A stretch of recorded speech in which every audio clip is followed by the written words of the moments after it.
dama gis le journaliste Simon Faye bi ñu placé en garde à vue gis naa nag sama benn xarit sama jigéen moo ko gaaral ci xëtam ma gis sëñ bi di Thierno Diop ko yee ci yàb bi daal di wax ne di ko seedeel ne il m'a été rarement donné de travail sous les ordres d'un journaliste aussi professionnel, responsable et mesuré. Bon man de Simon xamoon naa ci moom loolu wax dëgg yàlla waaye mujj naa xàmmeetuma ko dañuy wax seen TV nag wax dëgg yàlla waaye yàlla xam na ne gis nga Abdou Nguer mii ñuy wax sax naam jàngul de te waxi xamadi lay wax waxi réewande waaye yenn saa yi am na ci yenn journalistes yoo xam ne dañoo dem ba ngéréliser seen bopp te Simon moom mesuré moom duma ko d'accord parce que totalement démesuré ces temps-ci comme buñ ko mënee waxee noonu loolu mooy li nga xam ne moo nekk ci penc bi xam nga journaliste warul yem ak Saa Wolof wala keneen ak keneen journaliste lantinoor la du téye ak diw waaye leneen lu dul diw ay xeer da ko war a téye rawatina nag nga jëlee ci koo xam ne wéru la Afrique Intelligence nga xam ne journal boobu bi fi Macky di nekk ñëpp xam nañ kooku loo jëlee ci moom ñëw rek daal di fësal yaa ko tey ci kaawu général Kandé yi ngeen fi defoon artu woon nañ leen tey ngeen wax ne lu gën a ñaaw loolu ci loo xam ne boo ko bindee gis naa opposition bi nag dinaa ci ñëw ci li ñu wax sax daal ne léegi délit de offense au premier ministre loolu amul dañu ne offense au chef de l'État ak képp koo xam ne gàlloo na mbiram maanaam mën a taxawee taxawaayam loolu yéen a ko tey mi ngi ci biir constitution bi que ñu dindi ko nañ ko dindi mais bu leen ne délit bu bees la boo xam ne dañ ko fi teg loolu bu ngeen ko waxee waxu leen dëgg loolu mooy li nga xam ne moom moo ci nekk lii xew nag weesuwut lu mooy ku mel ni Alassane Ouattara man damaa jàpp ne kuy Ouattara ñun ñoo nekk ci crise ñoon Sénégal opposition bi wuy Macky Sall yi Côte d'Ivoire gee nga xam ne waa ji waru woon a am 3e mandat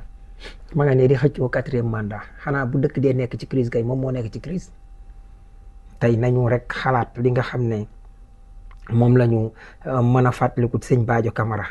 ci discours am boobu nga xam ne discours bu am solo boo xam ne bi nga xamee ne mi ngi président Diomaye mi ngi waat ma ngi ko fa yëkkati woon muy kàddu yu am solo xam naa bu ma ko gisee ñu fàttaliku ci jëmm ji waaye xam comment nan la dëkk di nekkee ci crise ak num dul nekkee ci crise parce que man parfois Sénégal damay toog ba mu yàgg doo xam da nga naan yenn yi yabaate la wala yëpp askan wi la wala déet xam nga man dama jàpp ne sax ñàkk a respecté sa bopp la li tax ñàkk a respecté sa bopp la weesuwut ngay wax loo xam ne xam nga ne waxoo dëgg ñi lay déglu xam ne waxoo dëgg yow sa bopp te pourtant yow sax xam nga ne waxoo dëgg dama leen di wan fi ñu tolloon Sénégal fii la ñu tolloon ñun. Mesdames et messieurs les chefs d'État et chefs de gouvernement, honorables invités en vos rangs et qualités, mesdames et messieurs, les circonstances particulières qui ont entouré la tenue de l'élection présidentielle ont démontré une résilience particulièrement frappante du peuple sénégalais dans sa majorité. Ce peuple, en dépit de perturbations ponctuelles, est résolument adossé à sa tradition de dialogue et de teranga. À ce titre, il mérite la stabilité institutionnelle que procure une gestion du processus électoral marquée du sceau de la transparence et de la sincérité. L'élection présidentielle,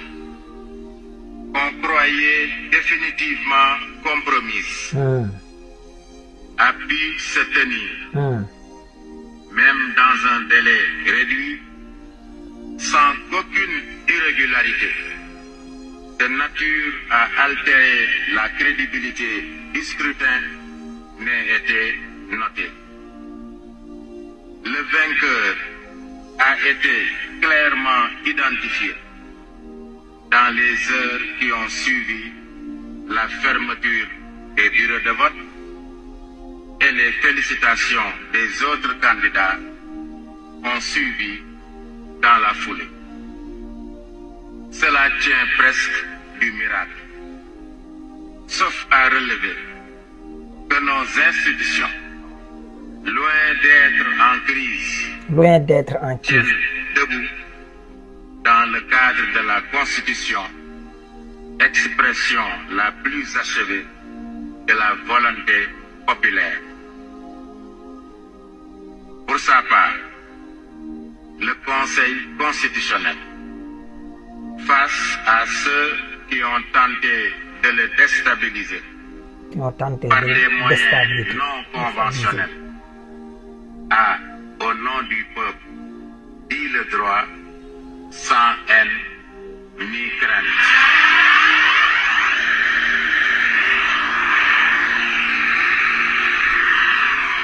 Le président de la République et son gouvernement, tout comme l'Assemblée nationale, ont toujours accepté de se soumettre à nos décisions. C'est dire qu'il n'y a pas une crise institutionnelle, mais une volonté commune de ne jamais sortir du cadre délimité par la Constitution. Mes amis, en Afrique nous disent souvent que chaque fois que le pire est prédit au Sénégal, en raison de fortes tensions et d'animosité, l'Afrique nous dit souvent commune de ne jamais sortir du cadre délimité par la Constitution. Des amis en Afrique nous disent souvent que chaque fois que le pire est prédit au Sénégal, en raison de fortes tensions et d'animosité exacerbée, les Sénégalais arrivent toujours à retomber sur leurs pieds comme si de rien n'était. Muy lu am solo. Pourtant, délai réduit lu nekk am fi jàpp woon candidat bi dugal ci kaso bi jàpp sax ki nga xam ne tey moo doon candidat bi moo doon tànnaay fi moo amee légitime gën a légitime ñëpp dugal ci kaso bi kooku malgré loolu démocrate clé mu ne waruñu xool sama jëmmi bopp rek pour pousse ay élection joxoñ président Diomaye délai réduit dégg nga ko ni mu wax ak nit ñu dem ba giiñ leen ñoom corruption moom mi bokk na ci ñi ñu ko giiñ sëñ Ba Ndiaye lañ ko njëkk a giiñ ak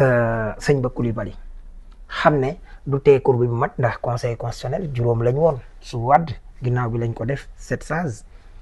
yooyu ñu ci dolli buñ ko dindee day delluwaat fe du tee cour bi bu mat ñu boole ci Badio comme ça mu nekk ñeent lay des nga xam ne dañ doon pare bale ko fi dooleel même OFNAC mu sañ a def li ñuy wax garde à vue da ngeen doon xëy rek ci li Macky Sall doon def ñu ne la jàpp nañ Cheikh Tidiane sëñ Ba Ndiaye ak sëñ Ba Coulibaly ak Badio Camara garde à vue daal di tegaat seen cour constitutionnel bu ñu tànnaat lu leen neex def yàlla dimbale ñu ci waaye crise bi nit ñi di wax ci ñan la nekk ci une partie de l'opposition te pourtant waruñu woon a nekk ci crise dañu waroon a nangu dogal gis nga dafa am jamono boo xam ne gis nga nit ki boo amul loo ko opposé da nga daan gongo comme disait Ousmane Sonko quand on n'a pas grand chose à dire il faut dire gongo jamono bii li war nit ñi dañu war a xam ne opposé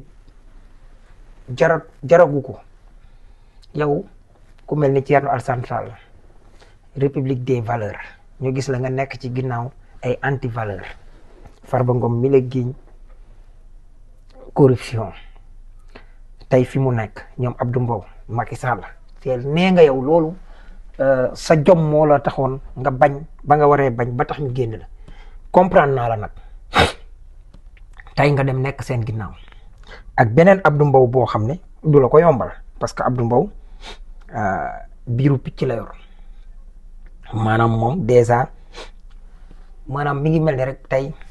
nekk na président de la République parce que nekk chefu de l'opposition pour l'instant tey nga fés mën a taxaw tey bu ñuy wax gars yëpp toog sa ginnaaw bala ngay modéré loolu rek déjà il a déjà gagné xam nga dafa am nit ñoo xam ne da nga leen di xool rek xam ne ñoom liñ am nii da leen a jomb parce que Abdou Mbow mënul gagné fenn kan la mën a convaincre kenn moo tax li mu am daf koo jomb su ma nee am ay nit topp ci ginnaawam di ko jiital aveuglette à l'aveuglette moom problème am lay réglé ak lu mën a am waxoon naa leen bi gars yi fan la opposition bi jógee dès demain ma def motion de censure Mamadou Mame Diop fekk si la ci jàpp seen bis président ne leen ko léegi le 13 laa koy def lu ngeen ci man yoon may na ko bala nga naan am ne fa fekku leen fa